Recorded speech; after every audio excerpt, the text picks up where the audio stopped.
Quatrième épisode sur les arcanes majeures du tarot divinatoire. Nous allons voir aujourd'hui les trois arcanes suivantes, la 9, la 10 et la 11, c'est-à-dire l'ermite, la roue de fortune et la justice.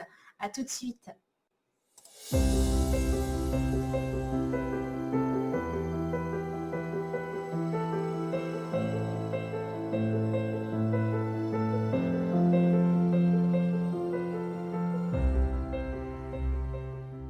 Bonjour, je suis Karine de votre magasin ésotérique à Fleur de Vie Cadeau. Mon objectif est de vous accompagner au quotidien vers votre bien-être. Cela passe par un magasin ésotérique en ligne qui ouvrira en début d'année 2021.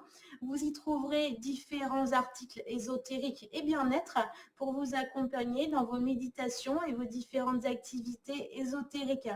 C'est aussi une façon de vous accompagner à travers différents contenus et des vidéos, des articles de blog, des outils que je vous propose de façon à avoir la vie du bon côté et vous diriger vraiment vers votre épanouissement et votre bien-être au quotidien. N'oubliez pas de vous abonner à la chaîne de façon à recevoir les prochaines vidéos directement dans votre flux d'actualité. Nous allons tout de suite partir à la découverte de ces nouvelles arcanes, l'ermite, la roue de fortune et la justice. C'est parti. L'ermite, l'arcane majeur numéro 9. L'ermite nous parle d'isolement, de besoin de faire une pause, d'introspection. C'est un personnage qui est régulièrement représenté par un personnage qui porte un bâton et une lanterne au bout de ce bâton. La lanterne, la lumière représente son âme, son esprit, tandis que le bâton va représenter sa volonté, sa détermination, sa sagesse. C'est un personnage qui a besoin de s'isoler volontairement de façon à faire une pause et une réflexion d'introspection sur lui-même. Il exprime le besoin de se couper du monde, de s'isoler, de se retirer de son chemin de vie quelque temps. Vous voyez ce personnage qui s'élève du chemin, il est extrait de son chemin de vie, il fait une pause, d'ailleurs sa lanterne est posée là sur le bas-côté, c'est une sorte d'arrêt sur image de façon à avoir un regard et une réflexion sur sa vie, de façon à s'élever et à faire grandir notre âme. Et cette notion d'élévation entre ce personnage qui lévite littéralement au-dessus du chemin et puis celui-ci qui se trouve au sommet d'une montagne. Donc quand vous obtenez l'ermite dans votre lecture, ça exprime vraiment ce besoin de faire une pause, de se recueillir, de se replier sur soi d'une façon vraiment productive. C'est pas le repli sur soi négatif où on s'enferme, même s'il y a quand même cette idée d'isolement. Mais le but est là de réfléchir sur son présent, sur son passé, sur son avenir, de façon à grandir et à pouvoir repartir ensuite ressourcé. L'arcane majeur numéro 10 à présent, la roue de fortune. Cette roue de fortune, elle nous parle de destin. Le destin, c'est quelque chose donc que on n'a aucun pouvoir dessus. La roue de fortune, elle tourne de façon inéluctable. Il n'y a aucun moyen d'intervenir pour changer la situation. Il faudra donc accepter les choses telles qu'elles soient bonnes ou mauvaises, profiter de l'instant ou le subir. Mais quoi qu'il en soit, cette roue, elle est toujours en mouvement. C'est un mouvement perpétuel, on ne peut pas l'arrêter, mais il faut savoir que les choses ne sont pas figées. Si on se trouve face à une situation négative, il faut savoir que la roue tourne et que les choses vont revenir à un état plus serein. Et d'une autre façon, si les choses sont agréables, au contraire, il faut en profiter, saisir le moment présent parce qu'il ne se reproduira peut-être pas.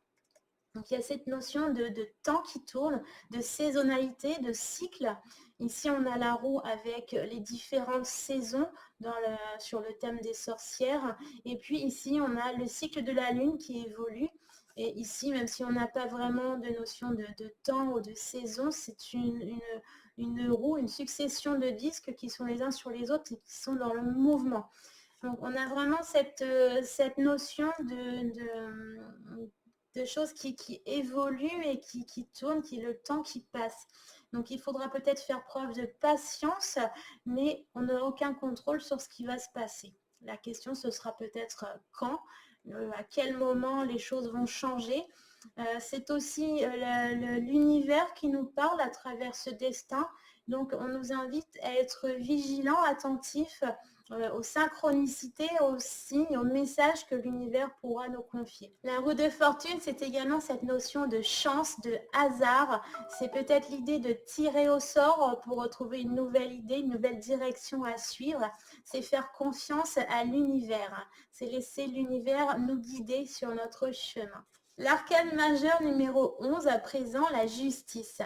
La justice nous parle d'équilibre, équilibre des forces entre le bien et le mal, entre l'ombre et la lumière. C'est une énergie qui est distante, qui est froide, qui est impartiale. Elle ne prend parti pour aucun des camps, que ce soit le bien ou le mal. C'est une énergie qui nous invite à prendre conscience que nous sommes seuls responsables de nos actions.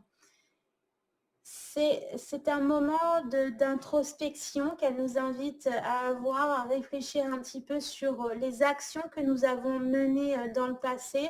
Le sabre qui est souvent représenté nous parle d'action, de bataille, de combat. C'est tout ce que nous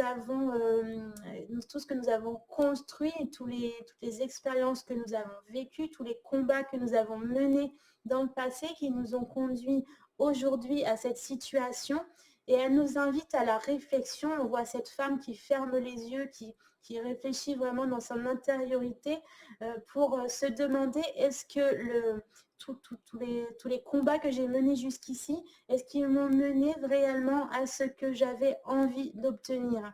Chaque action a une conséquence. Chaque action menée dans le passé influe l'avenir et le présent. Donc, on va être invité ici à réfléchir, est-ce que je continue dans la même direction? Est-ce que je continue à avoir les mêmes actions? Ou est-ce que je modifie un peu la trajectoire, sachant que cette balance, elle est en équilibre. Là, elle a l'air statique, mais rien n'est figé. À tout moment, on peut pencher vers le bien ou vers le mal. À tout moment, on peut changer nos actions, les adapter en fonction de ce qu'on a envie de voir se produire dans l'avenir. Donc, c'est cette notion d'équilibre, de choix à faire entre le bien et le mal, entre une action ou une autre, un chemin à prendre ou un autre. C'est aussi l'idée de trancher. Ce sabre, il va aussi trancher, prendre une décision nette et précise. Donc, dans un tirage, cette carte peut venir nous dire qu'il va y avoir une décision à prendre ou bien que quelqu'un d'autre a pris une décision pour nous. En tout cas, la décision, elle est nette. C'est pas comme c'est pas un choix entre une dualité où on hésite entre l'un ou l'autre. C'est deux choix qui se présentent à nous et on tranche, on décide. C'est clair, c'est net. Ça peut d'ailleurs parler de justice, la justice des hommes. Dans un tirage, elle peut venir nous parler d'un tribunal. Mais ça peut être aussi la justice divine, c'est-à-dire c'est récolter ce que l'on sème. C'est toutes les actions qu'on a produites dans le passé, elles influent sur notre présent et notre avenir. C'est l'univers qui décide et qui tranche. On peut avoir également cette idée d'une personne, elle peut symboliser dans le tirage une personne qui va être froide, distante et intransigeante. Pardon.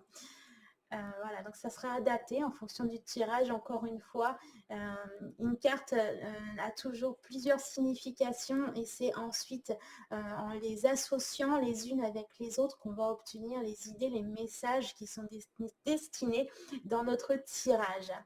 Pour aller plus loin dans votre découverte et apprentissage du tarot divinatoire, je vous ai préparé un document au format PDF à télécharger spécialement pour vous. Vous allez retrouver dans ce document chacun des 22 arcanes majeures du tarot avec leur signification et interprétation pour chacune des cartes. Je vous ai également confectionné une page en début de feuillet qui récapitule chacun des 22 arcanes avec leurs mots-clés et interprétations de façon à avoir ce document sous la main pendant vos lectures. Un outil très pratique si vous êtes en train de sécher sur l'interprétation de la carte. Pour obtenir ce document, c'est très simple. Je vous dirige vers le lien qui est situé juste en bas de la vidéo et je vais vous diriger ainsi vers la page pour vous inscrire à ma newsletter. C'est une liste que j'utilise très peu fréquemment. Vous recevrez grand maximum 2 voire 3 messages par mois, pas plus. Et puis, vous pouvez vous désinscrire à tout moment si vraiment ça ne vous intéresse pas. J'espère que vous en avez appris davantage aujourd'hui sur ces 3 nouvelles arcanes majeures du tarot divinatoire. Et je vous retrouve très bientôt pour le prochain épisode où on étudiera encore 3 nouveaux arcanes du tarot. Je vous dis à bientôt et je vous souhaite une très belle journée.